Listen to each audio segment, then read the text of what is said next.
Estamos leyendo el tema que se llama la separación. Voy a contar lo que ocurrió cuando yo tenía 13 años. Es algo que no he podido olvidar, como si la historia me tuviera tomado del cuello.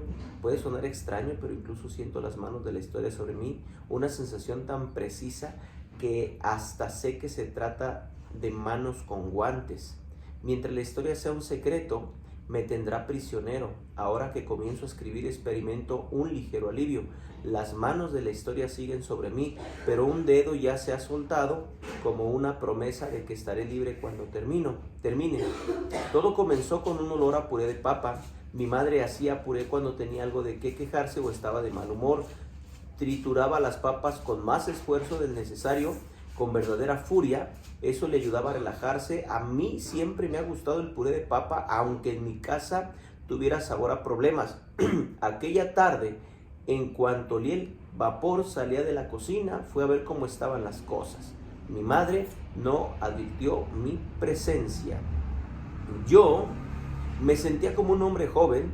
Mi conejo de peluche estaba ahí porque le tenía cariño, pero podía dormir sin él y podía defenderme solo.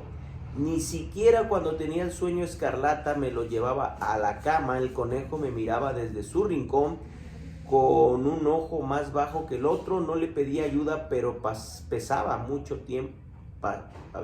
No le pedía ayuda, pero pasaba mucho tiempo antes de que pudiera volver a dormirme. En las noches de pesadilla despertaba con mucha sed. Si ya me había acabado el agua que mi madre colocaba en el buró, no me atrevía a ir a la cocina como si ese fuera el lugar del sueño escarlata. Entonces trataba de distraerme con los países del mapamundi. Mi favorito era Australia, pintado de color de un chicle bomba. Mis 3 animales preferidos eran australianos: el koala, el canguro y el ornitorrinco. Lo que más me gustaba de los koalas era la forma en que se sostenían de los árboles. Me abrazaba a la almohada como si fuera un koala hasta quedarme dormido con la luz encendida. Tal vez porque estaba creciendo se me ocurrían cosas de terror. A mis amigos del colegio les gustaban las historias de fantasmas y vampiros. A mí me gustaban, pero tenía esos sueños terribles. Una noche desperté aún más sobresaltado. Prendí la luz y me vi las manos, temeroso de que estuvieran manchadas de sangre. Solo tenía las marcas de tinta con la que había vuelto de colegio. Vi el mapa mundi y antes de que pudiera pensar en países lejanos, oí un sollozo. Venía del pasillo y tenía el tono inconfundible de mi madre. Esta vez me atreví a salir. El llanto era más importante que mi pesadilla y caminé descalzo al cuarto de mis padres. Ellos dormían en camas separadas, las cortinas estaban abiertas y la luz de la luna entraba al cuarto sobre la cama de mi padre, que era la más próxima a la ventana. He visto muchas cañas desde entonces, pero ninguna me ha impresionado de ese modo. Mi padre no estaba allí. Mamá lloraba con los ojos cerrados. No se dio cuenta de que yo estaba en el cuarto. Fui a la cama de mi padre, le abrí y me metí ahí. Respiré un olor delicioso a cuero y loción y me quedé dormido en el acto. Nunca descansé mejor que esa noche. Al día siguiente a ella no le gustó verme dormido en la cama de mi padre. Le dije que era sonámbulo y que había llegado ahí sin saberlo. Lo que me faltaba, exclamó mi madre. Un hijo sonámbulo, con música y todo para que escuche mejor. En el camino a la escuela, mi hermana Carmen se burló de mí porque caminaba dormido. Luego me preguntó si le podía enseñar a ser sonámbula. Carmen tenía 10 años y creía todo lo que yo le decía. Le expliqué que pertenecía a un club que se reunía por las noches. Recorríamos las calles sin dejar de dormir. ¿Cómo se llamaba el club?, me preguntó Carmen. El club se llama La Sombra, se me ocurrió de pronto. ¿Y yo podía entrar? Antes tienes que superar varias pruebas. No es tan sencillo, le contesté. Carmen me pidió que una noche la despertara para llevarla al club. Prometí hacerlo, pero naturalmente no lo hice. Preocupada de que yo fuera sonámbulo, mamá habló con mi amiga Ruth, que había vivido en Alemania durante la Segunda Guerra Mundial y había presentado cosas más espeluznantes que un niño sonámbulo. Cuando mi madre hablaba por teléfono con Ruth, se tranquilizaba con historias peores que la suya. Nuestra vida no era perfecta, pero al menos no nos bombardeaba. Cuando regresé del colegio, mi madre hablaba por teléfono con Ruth. Sin embargo, esta vez El aire olía a puré de papa. Las terribles historias de su amiga no lograron tranquilizarla. Fue a dejar mi mochila al cuarto, hice pipí y me lavé las manos. Las malditas manchas de tinta seguían ahí. Me dirigí a la cocina de donde salía ese olor estupendo que sin embargo siempre traía problemas. Me detuve en la puerta y vi a mi madre llorar en silencio. Luego hice la pregunta que había repasado 1000 veces en la escuela: ¿dónde está papá? Ella me vio a través de las lágrimas, sonrió como si yo fuera un paisaje bueno y estropeado, dice. Tenemos que hablar, fue su respuesta, pero no dijo nada. Siguió aplastando las papas, encendió un cigarro, fumó de manera confusa y las cenizas cayó sobre el puré.